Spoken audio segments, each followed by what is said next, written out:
Damien Delaney had some interesting comments last night. Fast becoming our favourite pundit around these parts. Always very interesting. This week he's been talking about football's lack of openly gay players. Have a look. So I think that if there is, again, I don't want to, but I'm going to talk from my experience. I think if there is a player that's kind of wanting to come out publicly as a footballer, I'm gay, has he come out in his own life? Has he told his family? Is he, okay with his private life first? Because he'd obviously have to do that first before he'd come out. So I don't know, if there are players out there. I certainly didn't know of any. Had my suspicions over the years, but like I don't know of any player that was openly gay with teammates, but obviously didn't want to come public or anything like that. But it's a difficult one. It's going to happen, of course it is, and I think that there'd be so much goodwill and support. Yeah, I think they genuinely would. That the people that would make his life difficult would be drowned out in the minority. They really would. They would just be cast aside.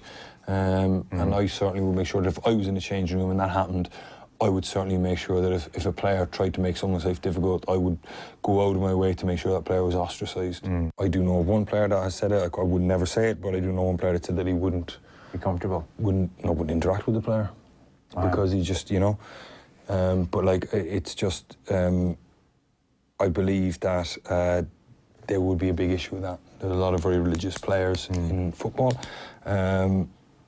Fans are obviously another bit. They sing an awful lot of songs, and I just think that a lot of people probably just don't want to have to go through it. But someone's going to do it eventually, and someone has to be the one to do it. I think the football players, the vast majority of them, will be okay with it. I think they would never disrespect them. They would just say, okay, that's what you do. Then I don't want to be, part of that, or I don't want to interact with you. But you're still my teammate, and I'll treat you as a teammate. But we won't be friends. I think there will be that type of a mentality from certain players. A small minority or a size? A very small minority. Very small, okay. Well, you can't let idiots like that. Okay, but I think everyone would always respect you as a teammate, right? If you're a good player and you're helping the team, they'd respect you that we're colleagues. But you know what? Away from football, you and me probably won't have a relationship. I think that is still there. I think that is a possibility. Yeah, definitely. I really do. In fact, I know it is. Right. But I think the other side of it then is I think the media would be great. I think with the player, if a player did come out, I think the media, with the way it's gone now with society, I think they wouldn't have an issue there. Everyone would be very, very kind of sympathetic, but have accepting. Accepting of it. I think there's probably a large majority of football fans that would make your life extremely difficult. But I mean, that doesn't matter anyway, because singing songs, it happens. So it's going to take a very, very strong character, a very, very established player. I think it needs to happen as well, by the way. It's a bit mad that it hasn't happened. I wonder, is actually that the way it's being framed at the moment, not really what's going to happen, but just that's an academy player, because now generations are completely different, and a lot more 16, 17-year-olds who are gay are coming out at 16 and 17, and they're just out as an academy player, and then they become a good player, and it's not that big a deal. Is that not what actually happens here, as opposed to there being some kind of bombshell where, somebody, and the point that Damien's making there is like not really anybody's business, so not somebody's business. And they don't feel the need to have to, or they don't want to deal with what they feel like might be the public-facing aspect of it. But actually, that's not what's going to happen at all. There'll just be a bunch of kids who are coming up, and several of them come out, and it turns out that they're really good footballers, and that's how this all happens. Perhaps, like it does seem that it's a situation where the longer you're around football, from what you hear, that the less you're likely to say about it. If Damien's talking about players there who kind of wouldn't appreciate it if somebody else came out, obviously it's... But there's homophobia everywhere. Like, let's not forget there's massive rife homophobia, and has been homophobia baked into Irish society until very, very, very, very recently. And very recently, we forced people to vote on whether or not we were giving gay Irish people the same rights as non-gay Irish people in a referendum. And there was a massive portion of the population who voted against that, who are, I would say, by definition, homophobic, because they don't believe the same people had the same rights, right? The notion that football is any different. But it's more public.